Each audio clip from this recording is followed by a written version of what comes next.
This is an NBC4 special presentation, Decision 2013. 41 days until the election for governor of the Commonwealth of Virginia. Tonight, a live primetime candidates debate between Republican Ken Cuccinelli and Democrat Terry McAuliffe. Our moderator is NBC News Chief White House Correspondent and Political Director Chuck Todd. Now, live from McLean, Virginia.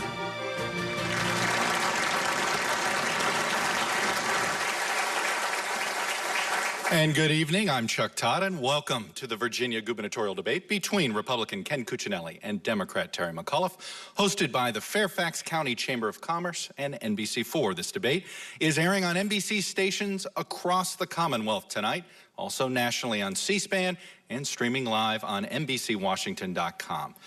I want to begin by quickly covering the rules of tonight's event. The debate will last 1 hour, and we'll begin with 2-minute opening statements from each candidate. Then our panelists and I will pose questions directly to the candidates. I should note, these questions are determined by NBC News and the panelists and have not been reviewed by the candidates or the Fairfax Chamber. Each candidate will have 1 minute and 30 seconds to respond, and the candidate answering first will have an additional 1 minute response. And I, as moderator, will reserve the right to follow up as needed. Finally, we will conclude the debate with 1 minute closing statements. There is a device that will notify candidates of their remaining time and when time has expired. In the interest of trying to cover as much ground as possible, we ask the candidates to adhere to these time limits so that we don't have to become timekeepers. Now, let's welcome our panelists. Julie Carey is NBC4's Northern Virginia Bureau Chief, who has been covering Virginia politics for over 20 years. Ben Pershing covers the D.C., Maryland, and Virginia political scene for the Washington Post. He joined the Post in 2008 as a congressional blogger after a decade at the Capitol Hill newspaper Roll Call. And last but not least, we have Aaron Gilchrist. Aaron is co-anchor of News 4 Today. He lived in Richmond for 23 years, where he began his career and has covered 4 Virginia governors. And now let's welcome the candidates for governor. The former chairman of the Democratic National Committee, Terry McAuliffe, and the Attorney General of the state of Virginia, Commonwealth of Virginia, of course, Republican Ken Cuccinelli. Let's hear a round of applause.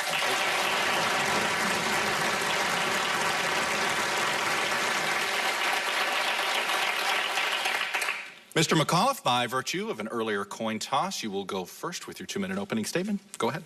Well, thank you, Chuck, and thank you to the Fairfax Chamber for hosting us tonight and to all Virginians who are watching at home.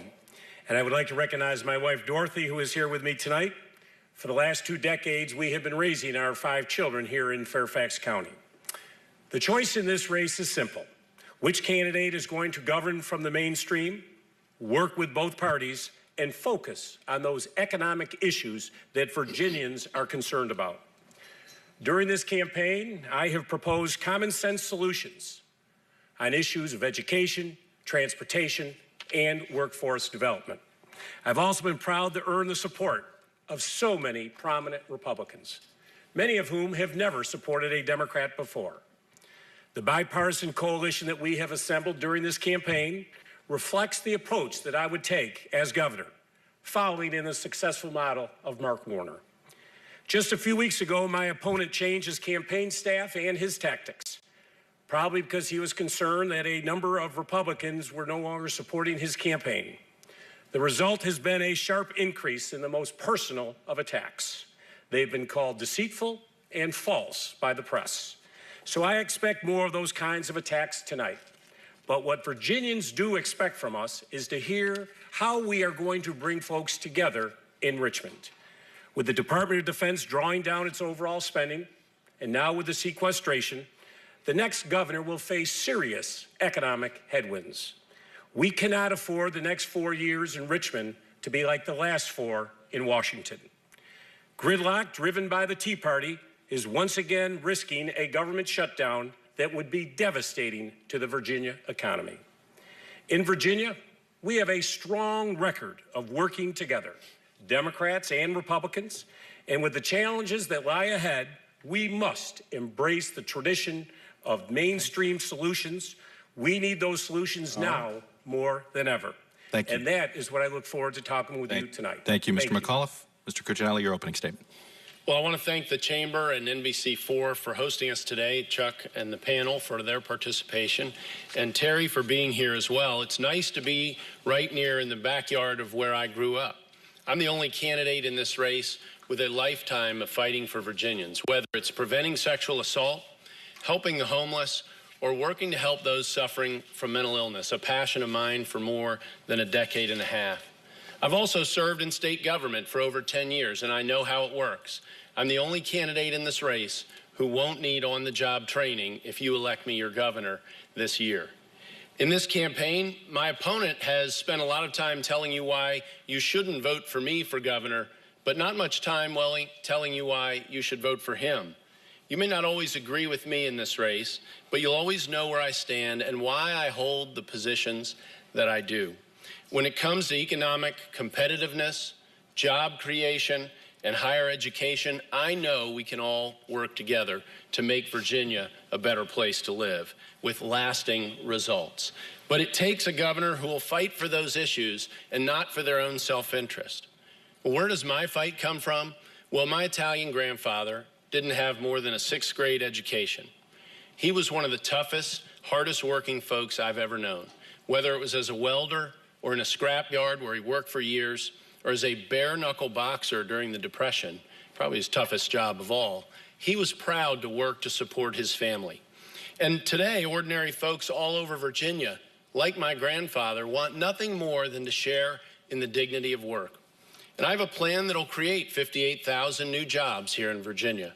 Creating jobs, fighting for the middle class, and fighting for a good education for our children are priorities of my campaign and will be for my governorship. I've proposed detailed policy ideas for each, and I'll begin on day one fighting to put those ideas into action if you'll elect me on November 5th. All right, you guys were pretty good there. Only about 5 seconds over for both of you. I'm pleading, we're all pleading with you tonight, that was your talking points and hit us and try to answer our question. So let me begin. It's going to be a similar question to both of you, but Mr. McAuliffe, you get the first question. Nearly $20 million has been spent on TV ads in this race. 75% of them, we did the calculation, have been negative. This is both of you. I want each of you to respond to the stereotype you've been trying to create about the other. Mr. McAuliffe, the stereotype of you is that you're an operator, cheerleader, more than a legislator or governor, that you don't have the relevant experience to be governor, and that you're a man in a hurry who's willing to use political connections, sometimes in very high places, to take shortcuts. Your response? I'm a young man who grew up in Syracuse, New York.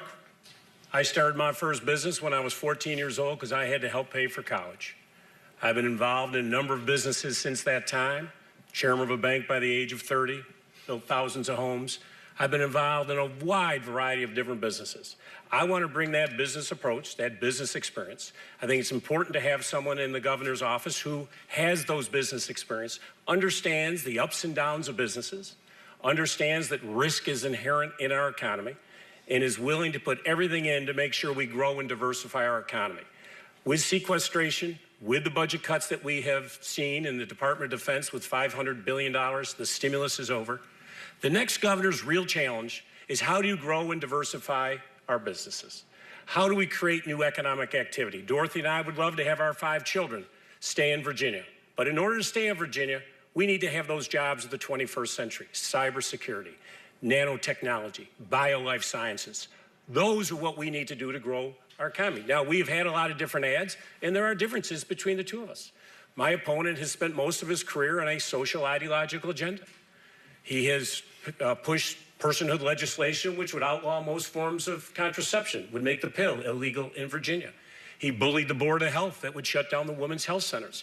Women are 50% of the workforce of the United States of America. You cannot grow an economy by putting walls up around Virginia. Stop you there. Mr. Cuccinelli, you have 90 seconds to respond. Thank you.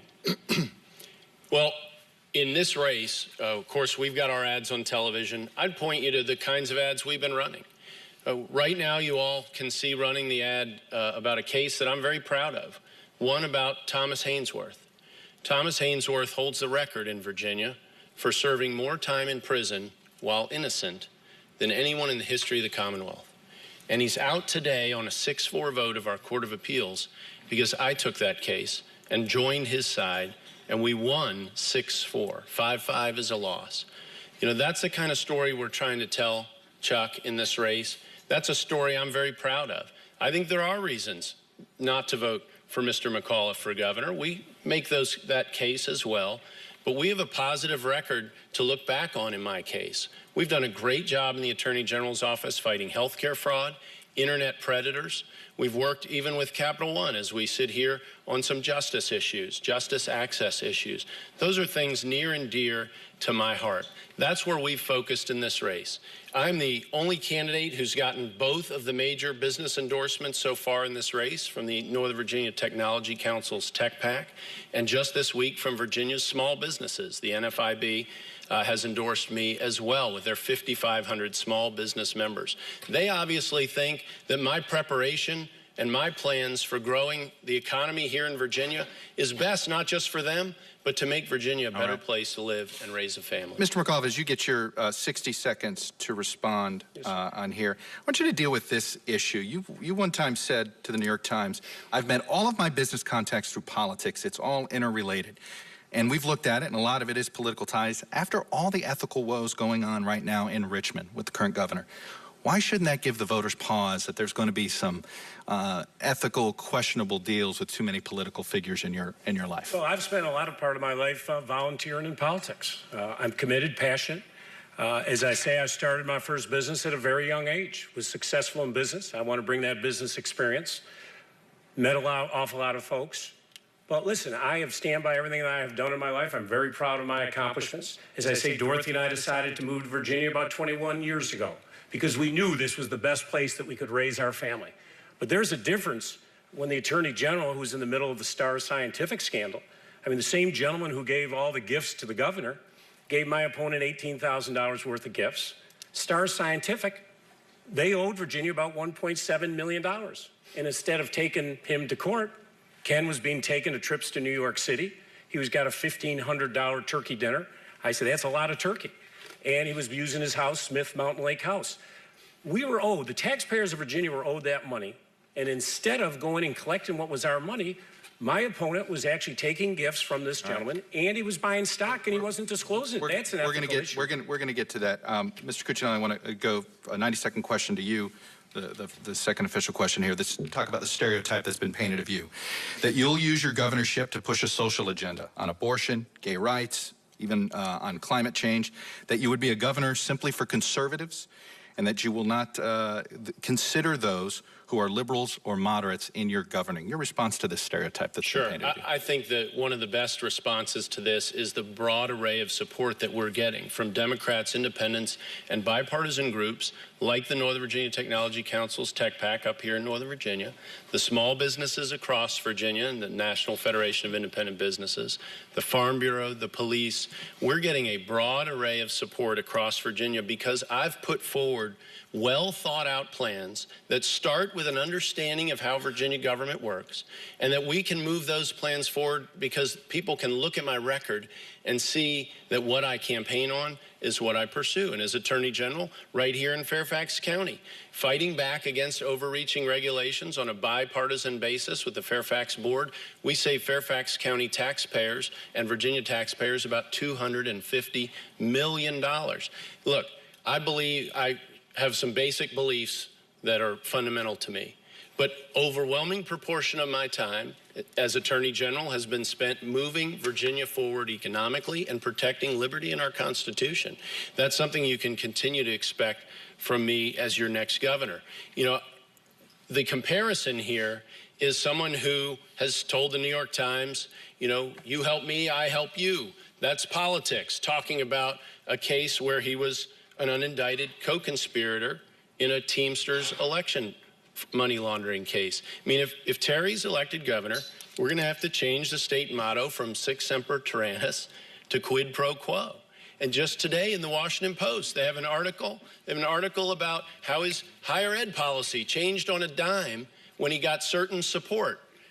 Some of them Republican. You know, that kind of trading off without thinking through the policies particularly in an area that's going to make colleges less available to Virginians. Thank you, Mr. Because we had a bit of an error there. I know that you followed the rules you followed the time that was on your table there, but you actually got a little more time, so you'll get about 95 seconds, sure, listen, Mr. McAuliffe, to respond. My opponent's been the Attorney General.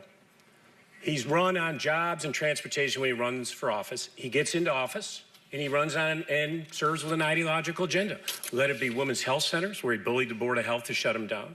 He sponsored personhood legislation that would outlaw most forms of contraception, would make the pill illegal. He's referred to gay Virginians as self-destructive and soulless human beings. He was one of only 3 attorney generals when the Violence Against Women Act was being reauthorized in the United States Congress. 47 attorney generals signed a letter. Violence against women, not controversial. He is one of 3 who refused to sign it. It has been a pattern.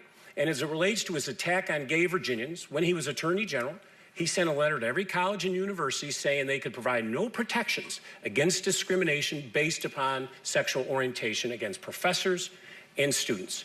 What happened? Northrop Grumman, which was about to move their national headquarters to Virginia, was between Maryland and Virginia. Obviously, the employees squawked at that. And what happened? Governor Bob McDonnell had to interject himself to stop his Attorney General and save that deal. 300 high-paying jobs are right up the street from where we are today. There are consequences to this mean-spirit attack on women's health, on gay Virginians. If we're going to build a new economy in Virginia, we're going to do it by bringing everyone together. Mr. Cuccinelli, as you prepare your 60-second response to Mr. McAuliffe, I was hoping you would also respond to what the Republican Lieutenant Governor Bill Bolling said about you and the entire Republican ticket. He said it's the most ideologically driven ticket that the GOP has ever put forth, and he is worried that it's pushing away mainstream voters. What do you say? Well, until he stepped out of my race, by a lot of measures, he's more conservative than I am. So I think that he has some comments based on not being in this race. The Northrop Grumman charge is false. The soulless comment is offensively false. The kind of personal attacks that Terry opened up his remarks with today by saying this has been going on are coming from Terry McAuliffe. I mean, you all are seeing the ads. It's overwhelmingly negative. It is unbelievably false. And no one up here has done more to protect women, which is a focus of his attacks, than I have.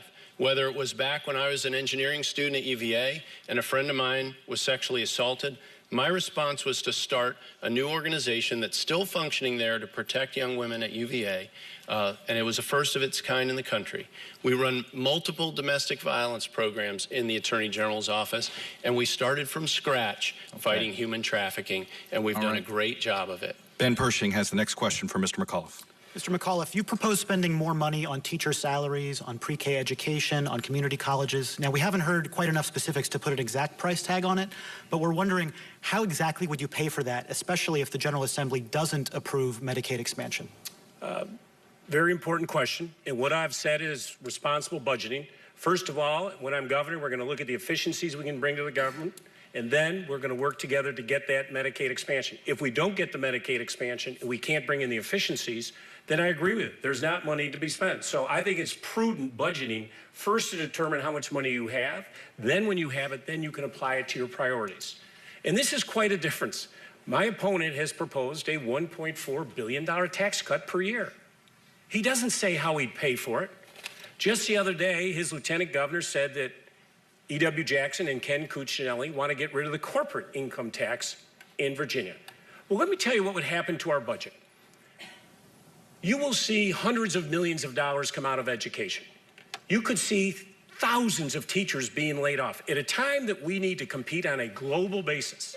As I talked about cybersecurity and all these very important new businesses, we're not going to be able to do that because money will come out of education. It's important for me to have the Medicaid expansion. And when I talk about my budget, I say it's important to figure out how much money you have, and then you prioritize and put the money in.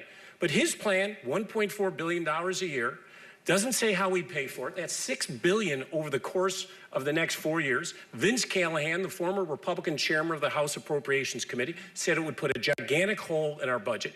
The idea that you could cut $6 billion out of the budget, get rid of the corporate income tax, not take the Medicaid expansion. He didn't want the transportation $6 billion. Time's up. It's there. like me Mr. saying McAuliffe. I came here on a unicorn. There's just it's no basis in reality. You got 90 seconds to respond. Well, it's hard to find inefficiencies in a government you don't understand. And Terry McAuliffe doesn't know how Virginia government works. He doesn't understand the issues related to Virginia government. He can talk at this top line level like anybody could if they read a few talking points. But he doesn't know how Virginia government works. This came out in the NVTC Tech PAC interviews. And it wouldn't have if he didn't try to bully them out of their endorsement. But he did. And so there was reporting on it. And people noted that I understood the issues, and he didn't. I was a serious candidate when it came to the subject matters that mattered to them, and Terry wasn't. If you don't start with that fundamental baseline knowledge, you don't have an easy time finding inefficiencies. Folks, governor is not a good entry-level job, but that's what it would be for Terry. And I already know what works well, and there are things that work very well in Virginia government, and there's plenty of them.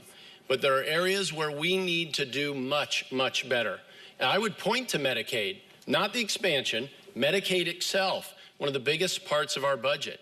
We're one of the best healthcare fraud fighting offices in the whole country, is my office. I've learned an awful lot about how Medicaid works and doesn't, and we could do a whole lot better just to talk about one area, to make it more efficient, to make it serve Virginia's poor better than it does today. But I'm the only one prepared to do that and who has a plan that balances the budget. When you get your 6-second response, Mr. McAuliffe, you didn't give us a price tag. Why can't you? You've been running for governor for 4 years. Why can't you give us a price tag on what you want to, what spending you want to expand? What's the price tag? I'll tell you what I'd love to spend on. But first of all, I want pre-K, early childhood development. I think that's very important. I talk about what we need to do on teacher pay. We need accountability. I've called for a total reform of the SOLs. They don't work in their present form. We don't have accountability. Our students are being taught to memorize. Teachers are being taught to take tests and how to give tests. That's not right. That's not how you build the cognitive mind, creative reasoning. We need to be involved in the process early to make sure that we have progress-based data, not these memorization tests. I talk about the community colleges we need to invest. But Chuck, the key is going to be the Medicaid expansion. I have said this. My opponent doesn't want it. I want it. And it's bipartisan. The Fairfax Chamber, there's Jim Corcoran in the front row. The Fairfax Chamber supports the Medicaid expansion. The Virginia Chamber of Commerce supports the Medicaid expansion. So does Lieutenant Governor Bill Bolling. This is bipartisan mainstream. We're going to bring back to Virginia over the course of the next 7 years $21 billion of our money that we're paying in. Why would we not bring that back? So you don't have a price tag. And it will create, wait, let me finish. This Medicaid's very important. I know. 33,000 new jobs created, Chuck. This is so important for Virginia's I just want to future. clarify, no price tag. It's a priority. There's no cost to it. This is why it's important. Determine first how much you have, then you can do it to your priorities. All right, the next question, Aaron Gilchrist for Mr. Cuccinelli. Mr. Cuccinelli, as has been mentioned, your economic plan cuts taxes by $1.4 billion when it's fully implemented, and you propose creating a commission to find ways to pay for the big tax cut. How do you respond to Virginians who say, I'm voting for a governor, I'm not voting for a commission? Isn't leadership about providing some specifics, in this case on tax breaks and loopholes that would go away? Yes. My tax relief plan was designed to spur job growth and to more job creation, put more money in the hands of our businesses so they can reinvest it and in our families' budgets. It's been analyzed and found to grow about 58,000 jobs if we can fully implement it. It'll include lowering the personal income tax to 5%, the business income tax to 4%. And by the way, I would note there, North Carolina 2 months ago passed a package where their business income tax will be half of ours if we don't act. And even if we achieve the goals I've set out of getting down to 4%, they will still get under us if they meet their revenue estimates. My friend Doug Gansler on the other side of the river, just announced for governor in Maryland, is talking about the fact that Virginia's eating Maryland alive in this front and that they need to bring their taxes down to compete with us. We need to compete and do it effectively. I'll eliminate about 15% of corporate loopholes and tax breaks that don't work as well as the other 85%, and we'll also cap growth in spending at about 3.5% to pay for this package. This isn't the federal government. We don't print money, so both sides of the ledger have to match. The Washington Post gave my opponent 3 Pinocchios for the statement you heard tonight of he has no way to pay for it. Aaron, we've put a process in place that will accomplish the financial goals we need to do the tax cuts. And if we don't get the cuts, thank you, sir. We don't get to do the taxes. 90 seconds, Mr. McAuliffe. If you take the Attorney General's plan, Virginia will be in financial ruin. He did not support the governor on the transportation, the bipartisan transportation bill. I was all in. $6 billion we're going to be able now to spend on transportation. When everybody drove in here to this beautiful hall, you went underneath the new Silver Line, which my opponent said he was the only statewide official to come out against it, and he said he would actually kill it after it was halfway completed. I talk about education. This is so important. We need to invest in education. His tax plan takes $6 billion out of the budget over the course of the next 4 years. He and E.W. Jackson believe we should also get rid of the corporate income tax. He doesn't want the Medicaid expansion. He's called for the end of the Department of Education. We cannot grow a 21st century economy. We cannot be those global leaders. We need to replace with sequestration. We've all seen the numbers. We know what his tax plan would do to the local communities. Sharon Bullitt, who's right here in the front row, what it would mean to Fairfax County to be losing this revenue, what it would mean to Sharon Bullitt and Fairfax County and the loss of teachers at a time we should be investing in our teachers, investing in those STEM courses, science, technology, engineering, and math. You can't do that. His plan literally would force us to lay off thousands of teachers. As I say, Vince Callahan, the former chairman of the House Republican Appropriations Committee, came out and said it would put a hole in our budget. Senator Mark Warner came out the other day. All right. Mr. Cuccinelli, but as you prepare your 60-second response, you just said loopholes. We all hear that. We don't know what that is. It sounds like you're afraid to tell us what you're thinking about cutting because it's the 2 months before the election. Chuck, what we're going to do with the loopholes and exemptions is rank them. We all know what they are. They've all been identified. What are they? But there's literally scores of them. And the standard of eliminating one is what's critical here. If all we're doing is giving money to a business interest, that's not something that's working for the people paying for it, which is the taxpayers of Virginia. If instead, out of that tax credit, we get other economic benefits that return to the people, Virginia's people, paying for it, that's a tax credit to keep. Those are the ones that we want to grow our economy.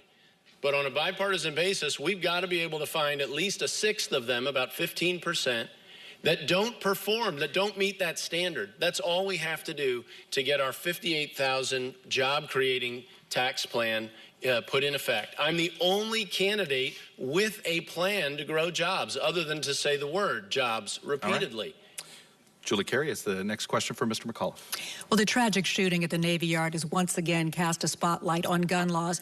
Mr. McAuliffe, as part of your plan to strengthen Virginia's cities, you say you support universal background checks, limiting the size of magazines, a return to the one-gun-a-month purchase rule, but missing from that list is an assault weapons ban, something you said as recently as December of 2012 that you supported. So I have a two-part question. First, have you changed your mind about an assault weapons ban? And secondly, how big a priority would you make it as governor to change Virginia's gun laws? Yeah, I haven't changed my mind. It's a very pertinent question for tonight. Obviously, after the tragedy we just had at the Navy Yards, the tragedy we had in Virginia, Virginia Tech, Aurora, Newtown, Connecticut. As a father and as a husband, I can speak for everybody in this audience. When we drop our children off at school and we dropped our loved ones off at work, we want to know that they're going to be safe, that our communities are safe. It is so important. That's why I'm for responsible gun ownership. I have called for universal background checks. My opponent doesn't support that.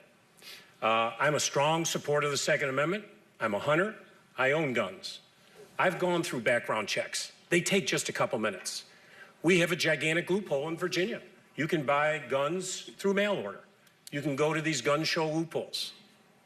There are certain individuals who just should not own a gun. There are individuals that have mental illness. I think this is such a critical issue for us. How many people have to be killed till we wake up to have sensible gun ownership? Now, I was very dismayed with the United States Senate this year. 91% of Americans support universal background checks. And the Senate refused to even bring it up for a vote. As governor, I'm going to push, most importantly, we need universal background checks for everyone. Mr. To Cuccinelli, keep our loved ones safe. Could you address in your 90 seconds why all of the recommendations from the Virginia Tech Review haven't been implemented, including background checks? Of course, the tragedy at Virginia Tech led us to look at a lot of things. And for those of you who know me, you know that I have been deeply involved in working with people suffering from mental illness for years. And one of the common themes in the most public tragedies is that we're dealing with people who suffer from mental illness.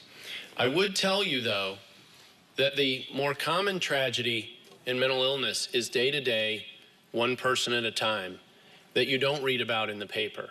It's a suicide. It's a family struggling, and they're at their wits' end to try and get one of their family members on a path to recovery and sustainability. We have not found gun control to affect that, to be effective in that area. What we've done in Virginia is we have become the #1 state per capita in screening out people with mental illness from gun purchases. We're the best state at that in the country.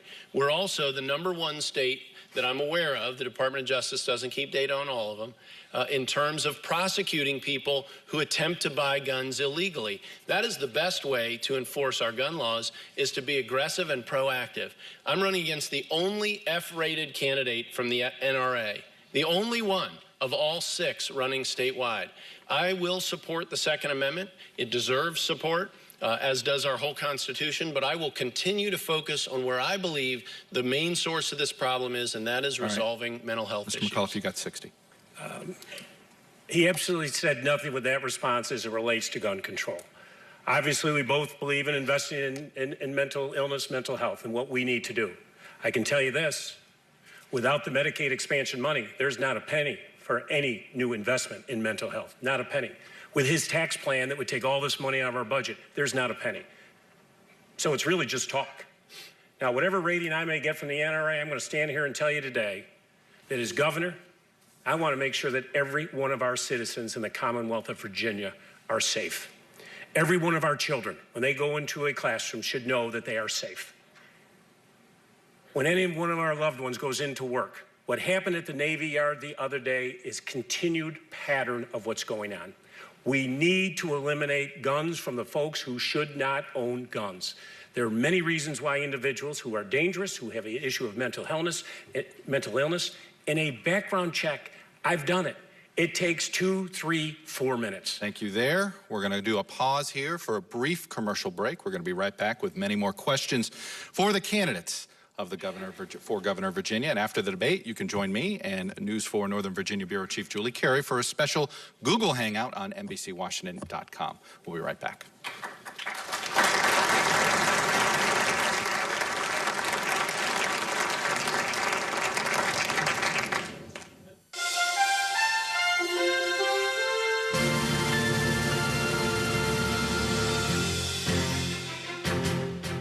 Big healthcare changes ahead, and Doreen Gensler is helping you make sense of the Affordable Care Act. You have questions, and News 4 is here to help. Watch my stories on air and on NBCWashington.com. Giving you the tools to make smart healthcare choices. News 4 is working for you. Challenge yourself to change lives. Join us on October 19th. The Audi Best Buddies Challenge Washington, D.C. A 162 or 20-mile bike ride and 5K run walk, starting at the Washington Monument and finishing at historic Morven Park with a dinner party and concert. Best Buddies provides mentoring, friendships, and jobs for people with intellectual and developmental disabilities. Register now at bestbuddieschallenge.org or call 800-718-3536.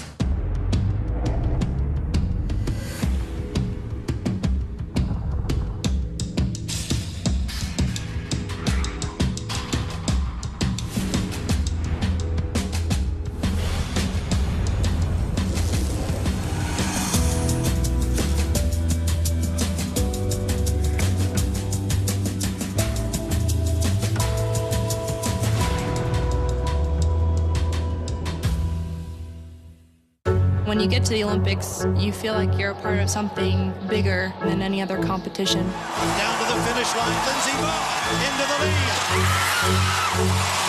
She has been the best, and she wants nothing more than Olympic gold.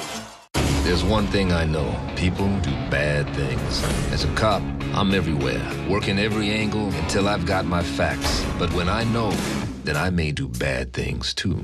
The new Ironside premieres this Wednesday on NBC. I didn't know it as a kid, but all that hopscotch, kickball, and chasing after boys during recess kept me active for 60 minutes a day. And that's exactly what every kid needs to stay healthy. You'll encourage yours to play more, the more you know.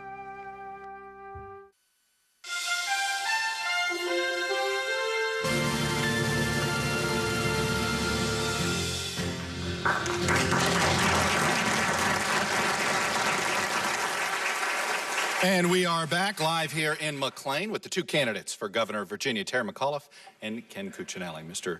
Cuccinelli, Mr. McAuliffe, this next question, you're both going to get 90 seconds to respond. It has to do with the stuff that's going on across the Potomac. Just a few miles away, the possibility of a government shutdown, which would affect thousands of Virginians, as you both know.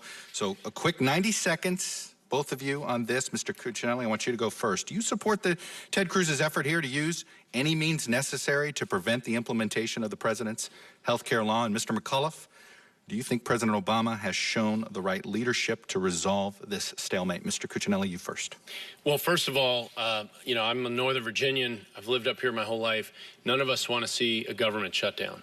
We don't want to see that across the river. It wouldn't be good for America. We're already seeing in the Virginia economy the problems associated with the uncertainty of federal budgeting as it is, both in Northern Virginia and in southeastern Virginia, in the Hampton Roads area. And that's causing all sorts of problems here in Virginia. But since I'm running for governor, what I want to tell you is that this is not the kind of thing that you'd see happen in a Cuccinelli governorship as we put together a Virginia budget. But 10 days ago, 11 days ago, last weekend, my opponent repeatedly said that he wouldn't sign a Virginia budget that didn't have the Medicaid expansion in it. And you've heard him here tonight talk over and over and over about how this is basically his funding mechanism for everything he wants to do. So it's clear he's very committed to the Medicaid expansion. I understand that. But it is not the be-all and end-all of Virginia budgets, particularly if you're willing to shut down Virginia government just to get the Medicaid expansion, which he said repeatedly he won't sign a budget without Medicaid expansion in it. Now, I disagree with him on Medicaid expansion, but this is not an appropriate tactic for Virginia. This is a Washington tactic. And if you like the way Washington works, you will like a Governor McAuliffe. If you don't think Washington works right, if you think it's dysfunctional as I do, then I'm your candidate in this race. All right, Mr. McAuliffe, before you answer, you didn't answer the Ted Cruz portion here. So do you support? I said I don't want the federal government to shut down. So you don't support his effort, what he's doing? Well, he finished a sort of filibuster today, and you know, at some point you got to vote. So you don't support what he's doing? Well, I'd like to see Obamacare pulled out of federal law, but you know, we've got to keep moving forward and make compromises to get the budget going. Mr. McAuliffe, is President Obama shown? Has President Obama shown the right leadership? You're both talking about this. We're trying to save a little time here. Let me answer the question if I could that he laid out there, if I could for a second. Well, the question is about whether you think President Obama has shown the right leadership to solve this crisis. No budget will be shut down in Virginia over the Medicaid expansion. I will work in a bipartisan way to get it done. That is why over a dozen former Republican legislators have endorsed my candidacy, many of them who had never endorsed a Democrat before. Just last week in Virginia Beach, the mayor, Republican mayor of the largest city in Virginia, who has never endorsed a Democrat in his life, Mayor Will Sessoms, endorsed our candidacy. I now have 6 of the 7 mayors in Hampton Roads. Why? Because they know we will work together to get things done. So we won't have any government shutdown. And the only one on this stage that almost had that affected was Ken Cuccinelli, when he almost derailed the Virginia budget, when he was trying to defund Planned Parenthood. So he's the only one on the stage that actually has tried to shut down our government. Now, I think it's disgrace what's going on in Washington. I say pox on everybody's house. It's not working. It's just not working as it is today. Sequestration should never, these issues that we have going on, it was supposed to be so onerous that it would never happen. Well, it's now happening. And these things should never be used as bargaining chips for our budget. So until they get it resolved, I say shame on everybody. Including the president. Shame on everybody till this gets done. Julie Carey has the next question for Mr. Cuccinelli. And I want to talk a little bit more about Medicaid. As everybody knows, next week enrollment for the new health care exchanges begins. Mr. Cuccinelli, we all know that you're firmly against Virginia expanding Medicaid to give health care coverage to a family of 4 making $32,000, $500 a year. What do you say, though, to those low-income Virginians who would not be able to get Medicaid coverage with the Governor Cuccinelli, but could if they simply lived across the Potomac in Maryland or the district? Well, understand, Julie, that right now we have approximately 1 million Virginians in poor families in our Medicaid program.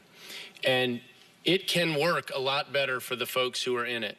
A 40% expansion of Medicaid is not the way to help make it work better. You know, Governor McDonald took a broad view of government reform, and I have a narrow and deep view, and it focuses on VDOT and it focuses on DMAS. I've had an awful lot of time as their attorneys to spend learning about those 2 agencies. There's an awful lot more we can do there. Earlier, Terry had said, well, we can't move money around in Medicaid. Well, yes, actually we can. And we can address mental health more if we move money from one waiver program to another within Medicaid, if that's our priority. And for me, it is a priority. I think we need to make the Medicaid system we have now work better for the people who are in it. And there are ways to do that. We're losing doctors and nurses and medical practices in our Medicaid program. We're trying desperately to keep them in. And that's a tremendous struggle for us. I believe we ought to lower the liability for medical practices for those who are working in our Medicaid program, like our Good Samaritan standard that we have for doctors, for instance, that come across accidents. This is below cost medical care that we're getting for Virginia's poor. Overwhelming the system we have now, that's struggling as it is, isn't a way to get good health care for other Virginians. 90 seconds. As we've discussed, this Medicaid expansion is very important. It's supported and bipartisan. It's mainstream. Let's be clear. We should just walk through the numbers very quickly. Beginning next year, 400,000 Virginians will get access to quality life-saving care. Number 2, this is our money. It is now the law of the land. 29 other states have agreed to accept it. Some very conservative governors have agreed to accept it. We're bringing back, and as Lieutenant Governor Bowling said the other day, we're going to pay $26 billion over the next 10 years into the federal government.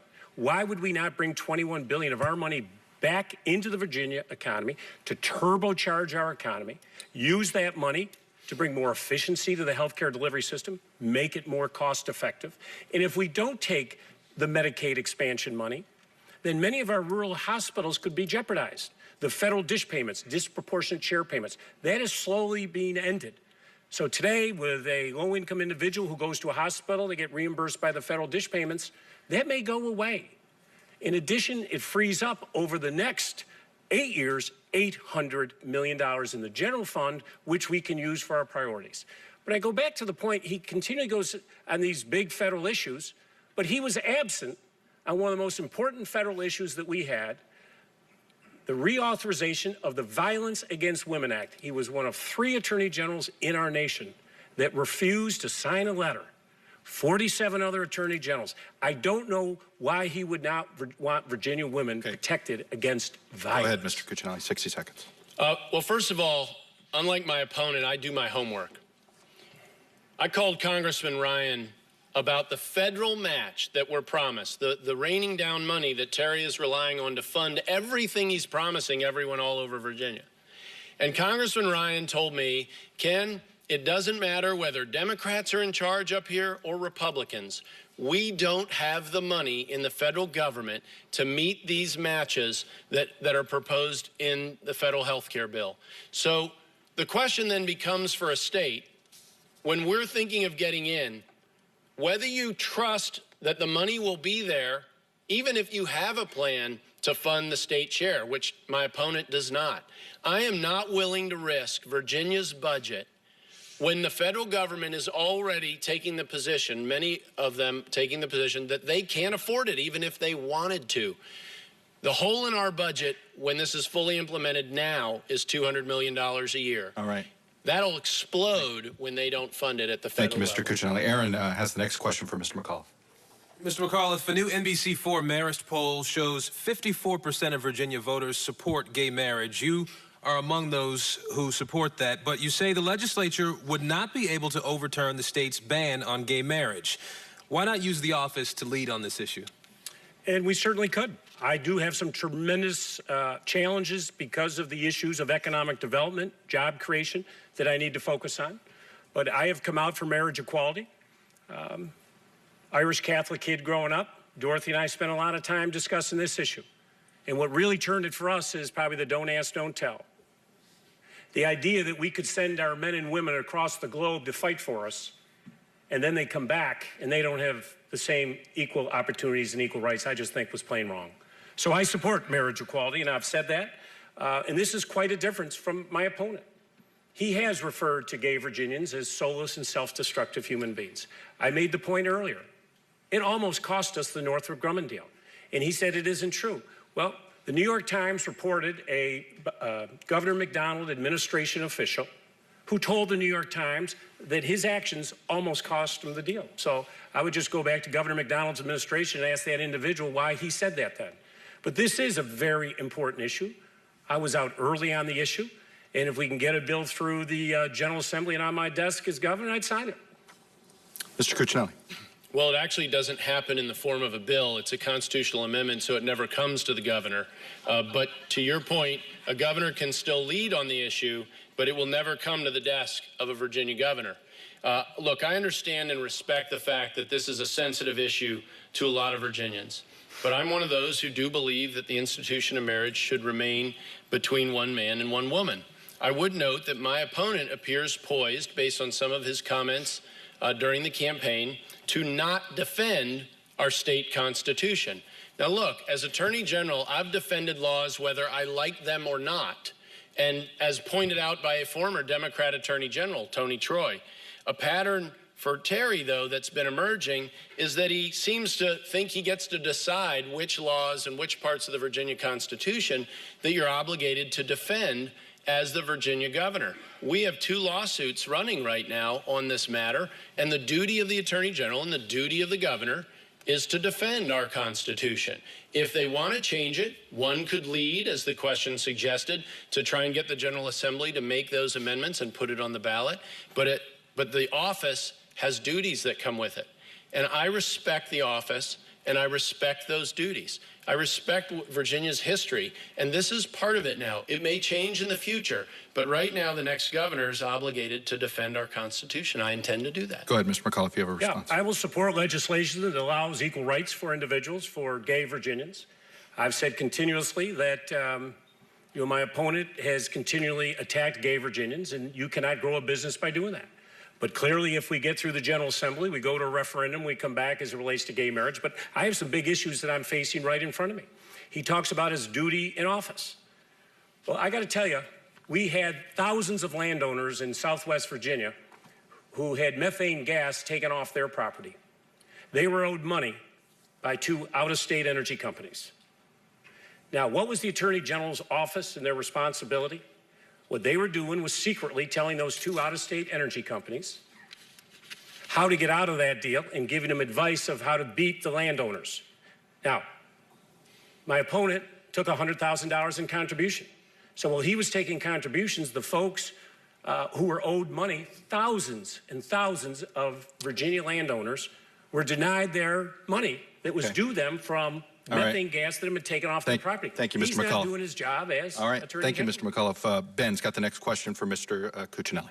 Mr. Cuccinelli, why do you think that Johnny Williams, the CEO of Star Scientific, gave you, the state's top law enforcement official, $18,000 in gifts? And now we know you wrote a check to charity for that amount, but why were you willing to accept those gifts in the first place, given that your office has said he was not a close friend of yours?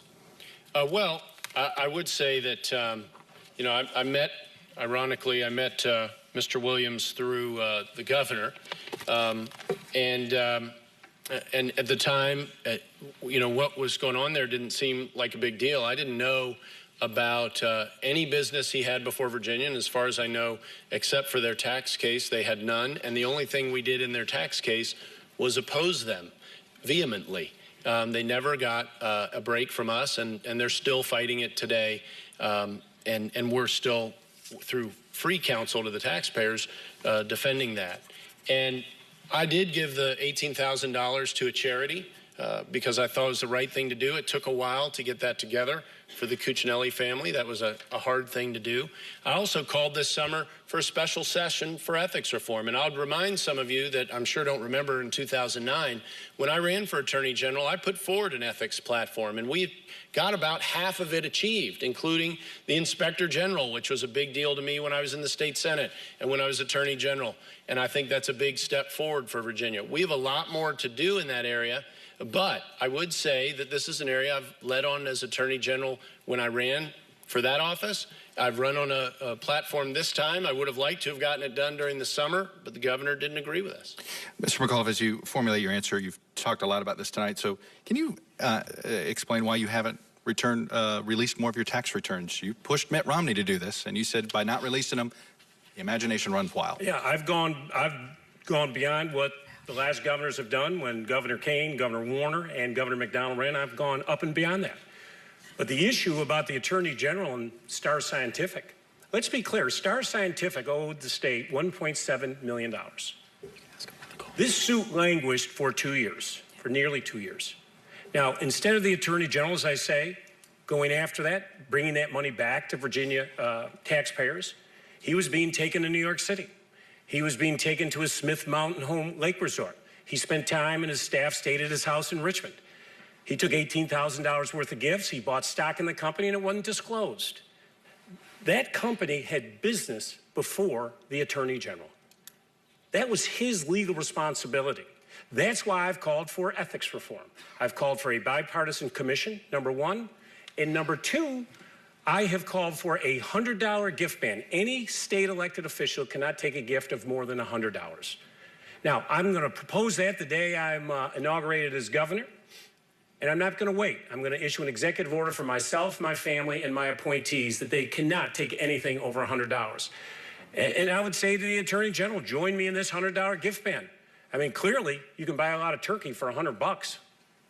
Mr. Cuccinelli. Well, first of all, the STAR materials I reported them. It's important for Virginians to know I brought this forward. I disclosed them. I called a press conference to do it. That's how committed to transparency I am for Virginians, because I understand there were problems there, but I'm the one who brought them forward. I turned it over to a Democrat prosecutor, and he cleared me. Does anybody think Terry McAuliffe would have ever done that if the roles were reversed? I released 8 years of my tax returns to the media. He won't release any, even though the company he's chairman of, or was chairman of, that's not altogether clear, is under Securities Exchange Commission investigation and Department of Homeland Security investigation. I think now more than ever, we need transparency from people who seek to have the trust of the folks of Virginia to assume the office of governor. And it's pretty rich to have the guy who rented out the Lincoln bedroom, sold seats on Air Force One, was an unindicted co-conspirator in a Teamsters election law money laundering case, be talking about ethics now. Good news for you guys. A lot of false things tonight. Good news for you is that we got a little bit of time. I'm going to do a little lightning round with you. So you both, I want you to just take 30 seconds.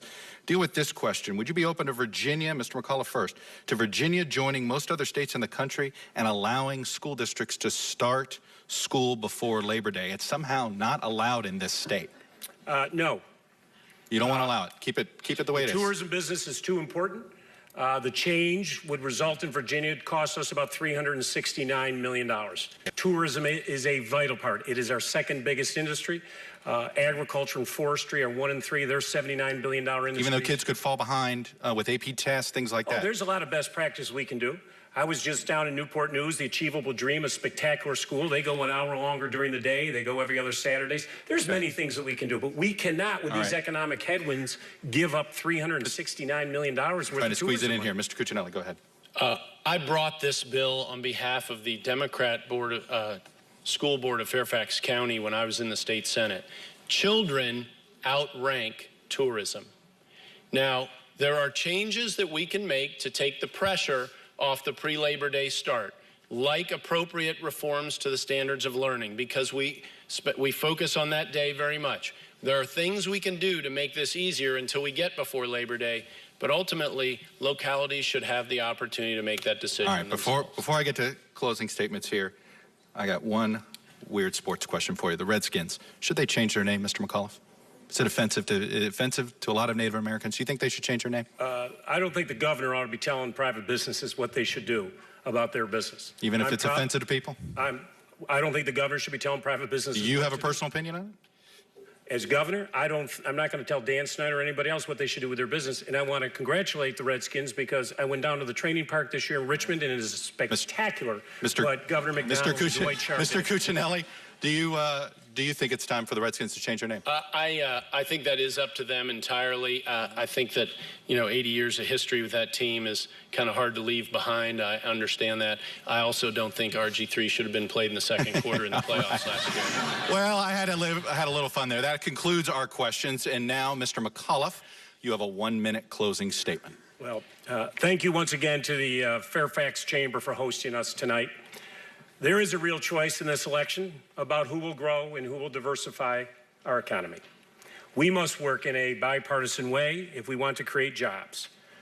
My opponent talks a lot about experience, but his experience has been in dividing people by pursuing his own ideological agenda, introducing legislation that would outlaw most common forms of birth control, and bullying the Board of Health, which resulted in the shutting down of some women's health centers. Frankly, I think Virginia women have had just about enough of Ken Cuccinelli's experience. The approach that I'll bring to Richmond is different. Building on bipartisan coalitions that we established and brought together in this campaign, I'll work with both parties to find mainstream solutions to the big problems that we face. It's the approach that worked for Mark Warner, and it's an approach that we need desperately now in Virginia. And Mr. Cuccinelli, you get the last word. The Northern Virginia Technology Council's Tech PAC and Virginia's small independent businesses have endorsed me this week or last week because they know I'm best prepared to fight to grow Virginia's economy. My opponent is the only one in this race who's driven jobs from this state, and he has no plan to bring them back. Terry sold more visas to Chinese citizens as part of Green Tech than his failed company has sold cars. His jobs history with Green Tech is terrible. I'll be a governor who fights for you. Terry will fight for Terry, because he always has. If you'll give me your support on November 5th, I'll fight for our education and economic policies that grow jobs for the middle class, and by leaving families and businesses with more of their own money so they can invest those hard-earned dollars right here in Virginia. My jobs plan will grow 58,000 good full-time jobs in Virginia. I have faith in the people of Virginia that if we remain true to our noblest ideals and principles like limited government, strong families, that we can be better in the future than we've been in the past. Thank you both. Thank you of work. And I have a plan that'll create 58,000 new jobs here in Virginia.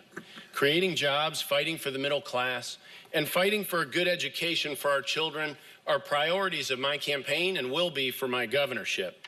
I've proposed detailed policy ideas for each, and I'll begin on day one fighting to put those ideas into action if you'll elect me on November 5th. All right, you guys were pretty good there. Only about 5 seconds over for both of you. I'm pleading, we're all pleading with you tonight, that was your talking points and hit us and try to answer our questions. So let me begin. It's going to be a similar question to both of you, but Mr. McAuliffe, you get the first question. Nearly $20 million has been spent on TV ads in this race. 75% of them, we did the calculation, have been negative. This is both of you. I want each of you to respond to the stereotype you've been trying to create about the other. Mr. McAuliffe, the stereotype of you is that you're an operator, cheerleader, more than a legislator or a governor, that you don't have the relevant experience to be governor, and that you're a man in a hurry who's willing to use political connections, sometimes in very high places, to take shortcuts. Your response? I'm a young man who grew up in Syracuse, New York. I started my first business when I was 14 years old because I had to help pay for college. I've been involved in a number of businesses since that time, chairman of a bank by the age of 30, built thousands of homes. I've been involved in a wide variety of different businesses. I want to bring that business approach, that business experience. I think it's important to have someone in the governor's office who has those business experience, understands the ups and downs of businesses, understands that risk is inherent in our economy, and is willing to put everything in to make sure we grow and diversify our economy. With sequestration, with the budget cuts that we have seen in the Department of Defense with $500 billion, the stimulus is over. The next governor's real challenge is how do you grow and diversify our businesses? How do we create new economic activity? Dorothy and I would love to have our 5 children stay in Virginia. But in order to stay in Virginia, we need to have those jobs of the 21st century, cybersecurity. And has covered 4 Virginia governors. And now let's welcome the candidates for governor. The former chairman of the Democratic National Committee, Terry McAuliffe, and the Attorney General of the state of Virginia, Commonwealth of Virginia, of course, Republican Ken Cuccinelli. Let's hear a round of applause.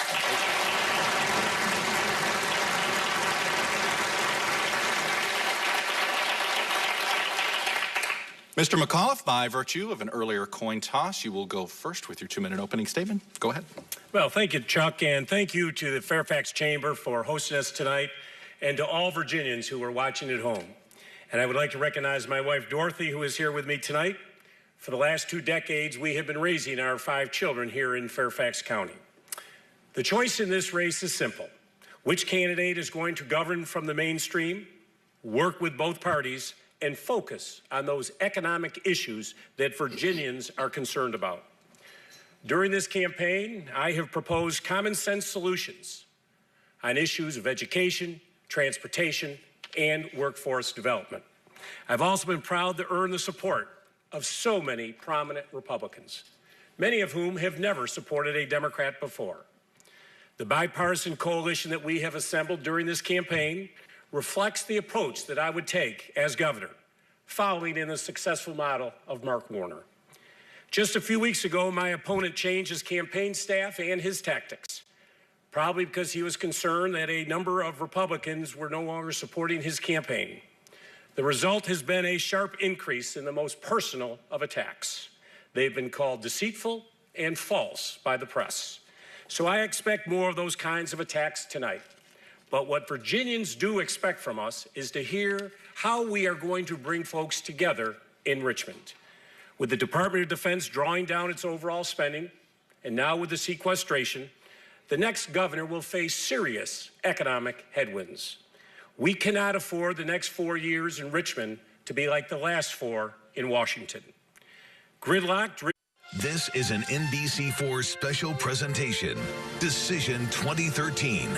41 days until the election for governor of the Commonwealth of Virginia.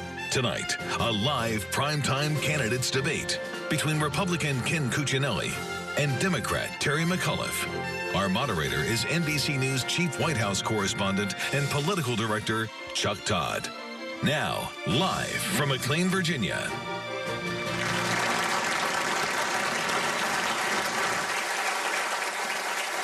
And good evening, I'm Chuck Todd, and welcome to the Virginia gubernatorial debate between Republican Ken Cuccinelli and Democrat Terry McAuliffe, hosted by the Fairfax County Chamber of Commerce and NBC4. This debate is airing on NBC stations across the Commonwealth tonight, also nationally on C-SPAN and streaming live on NBCWashington.com. I want to begin by quickly covering the rules of tonight's event. The debate will last 1 hour, and we'll begin with 2-minute opening statements from each candidate. Then our panelists and I will pose questions directly to the candidates. I should note, these questions are determined by NBC News and the panelists and have not been reviewed by the candidates or the Fairfax Chamber. Each candidate will have 1 minute and 30 seconds to respond, and the candidate answering first will have an additional 1-minute response. And I, as moderator, will reserve the right to follow up as needed. Finally, we will conclude the debate with 1-minute closing statements. There is a device that will notify candidates of their remaining time and when time has expired. In the interest of trying to cover as much ground as possible, we ask the candidates to adhere to these time limits so that we don't have to become timekeepers. Now, let's welcome our panelists. Julie Carey is NBC4's Northern Virginia Bureau Chief, who has been covering Virginia politics for over 20 years. Ben Pershing covers the D.C., Maryland, and Virginia political scene for the Washington Post. He joined the Post in 2008 as a congressional blogger after a decade at the Capitol Hill newspaper Roll Call. And last but not least, we have Aaron Gilchrist. Aaron is co-anchor of News 4 Today. He lived in Richmond for 23 years, where he began his career. Driven by the Tea Party, is once again risking a government shutdown that would be devastating to the Virginia economy. In Virginia, we have a strong record of working together, Democrats and Republicans, and with the challenges that lie ahead, we must embrace the tradition of mainstream solutions We need those solutions now more than ever. Thank you. And that is what I look forward to talking with you tonight. Thank you, Mr. McAuliffe. Mr. Cuccinelli, your opening statement.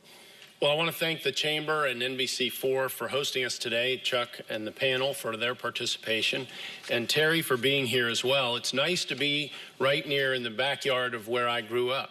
I'm the only candidate in this race with a lifetime of fighting for Virginians, whether it's preventing sexual assault, helping the homeless, or working to help those suffering from mental illness, a passion of mine for more than a decade and a half.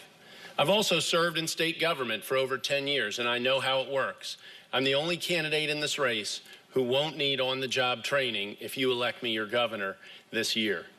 In this campaign, my opponent has spent a lot of time telling you why you shouldn't vote for me for governor, but not much time telling you why you should vote for him.